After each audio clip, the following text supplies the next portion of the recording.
നമസ്കാരം, 4K ന്യൂസിലേക്ക് സ്വാഗതം. AP അബ്ദുള്ളക്കുട്ടിയെ ഒരു കാലത്ത് വിശേഷിപ്പിച്ചിരുന്നത് അത്ഭുതക്കുട്ടി എന്നായിരുന്നു. കാരണം കോൺഗ്രസ് ശക്തി കേന്ദ്രമായ വയനാട്ടിന്റെ ഭാഗങ്ങൾ ഉൾപ്പെടുന്ന പഴയ കണ്ണൂരിൽ ലോക്സഭാ മണ്ഡലത്തിൽ വലിയ അട്ടിമറി നടത്തിയാണ് അന്ന് യുവനേതാവായിരുന്ന AP അബ്ദുള്ളക്കുട്ടി ലോക്സഭയിലേക്ക് ജയിച്ചത്. മുല്ലപ്പള്ളി രാമചന്ദ്രനെ അട്ടിമറിച്ചാണ് അബ്ദുള്ളക്കുട്ടി അന്ന് UDF കോട്ടയിൽ അട്ടിമറി നടത്തിയത്. തുടർച്ചയായി 2 തവണ കണ്ണൂരിനെ പ്രതിനിധീകരിച്ച് ലോക്സഭയിലെത്തിയ അബ്ദുള്ളക്കുട്ടി പിന്നീട് ഇടതുപക്ഷവുമായി തെറ്റി കോൺഗ്രസിലെത്തുകയും കണ്ണൂരിൽ MLA ആയി തിരഞ്ഞെടുക്കപ്പെടുകയും ചെയ്തു.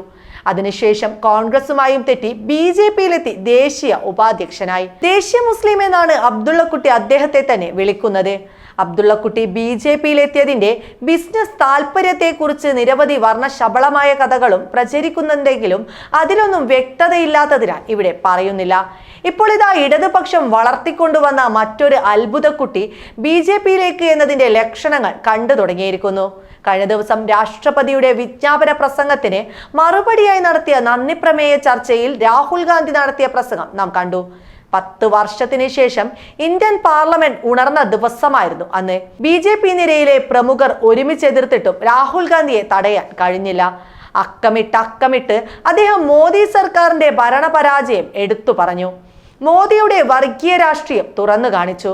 ലോക്സഭയിൽ താടിക്ക് കയ്യും കൊടുത്തിരുന്ന് വെട്ടിവിയർത്ത മോദിക്ക് ദുർബലമായ ഒരു മറുപടി കൊടുക്കാൻ പോലും ഒരു ദിവസം മുഴുവൻ ഗൃഹപാഠം ചെയ്യേണ്ടി വന്നു. ആ പ്രസംഗമാവട്ടെ മഴ നനഞ്ഞ വെടിമരുന്ന് പോലെ ചീറ്റിയും പോയി. രാജ്യമെമ്പാടുമുള്ള ഇന്ത്യ മുന്നണി പ്രവർത്തകരും നേതാക്കളും രാഹുലിന്റെ ആ പ്രകടനത്തെ വാനോളം പുകഴ്ത്തി. ഇന്ത്യയിൽ ജനാധിപത്യം മരിച്ചിട്ടില്ല എന്നവർ വാചാലറായി.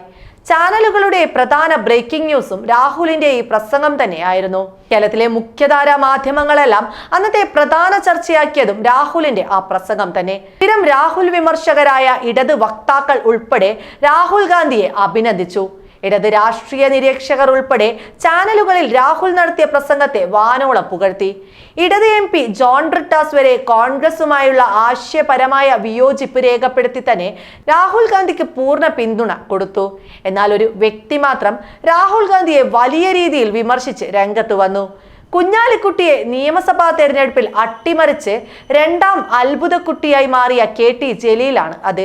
മോദിയെയും BJPയും തൊടാതെ രാഹുൽ ഗാന്ധിയെ വിമർശിച്ച KT ജലീലിനോട് പറയാൻ മനസ്സിൽ വരുന്നത് ഒരു സിനിമ ഡയലോഗാണ്.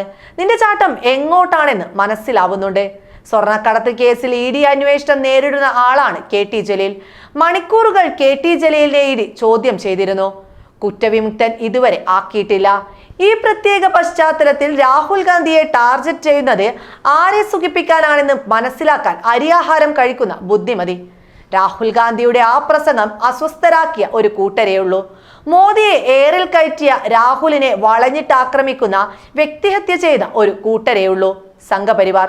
ആ സംഘപരിവാറുകാർക്കൊപ്പം ചേർന്ന് നിന്ന് KT ജലീൽ രാഹുലിനെ വിമർശിക്കുമ്പോൾ ഒന്ന് വ്യക്തമാക്കണം. തന്റെ 1.5 മണിക്കൂർ പ്രസംഗത്തിൽ രാഹുൽ പറഞ്ഞ ഏത് വാക്കാണ് മിസ്റ്റർ ജലീൽ അങ്ങയെ അസ്വസ്ഥനാക്കുന്നത്? അങ്ങ് രാഹുൽ ഗാന്ധിയെ വിമർശിക്കാനുള്ള കാരണം എന്താണ്? ED കേസുകളിൽ നിന്ന് രക്ഷപ്പെടാൻ ആകെ ഒരു വഴിയെ കുറ്റം ചെയ്തു എന്ന് ഉറപ്പുള്ളവർക്കുള്ളൂ. അത് സംഘപരിവാർ വഴിയാണ്. ആ വഴിയിലേക്കുള്ള താങ്കളുടെ ചാഞ്ചാട്ടത്തിന്റെ ആദ്യഘട്ടമാണ് ഈ രാഹുൽ വിമർശനം എന്ന് കരുതിയാൽ അങ്ങനെ കരുതുന്നവരെ എങ്ങനെ തെറ്റു പറയും? ഒരിക്കലും അതിന് കഴിയില്ല. കാരണം മോദിയെ താഴെ ഇറക്കാൻ ജനാധിപത്യ ഇന്ത്യ ഒന്നടങ്കം രാഹുൽ ഗാന്ധിക്ക് പിന്നിൽ അണിനിരക്കുമ്പോൾ അതിനെ തുരങ്കം വയ്ക്കുന്നവരെ സംഘപരിവാറുകാരനായി തന്നെ കാണാൻ തൽക്കാലം പറ്റൂ.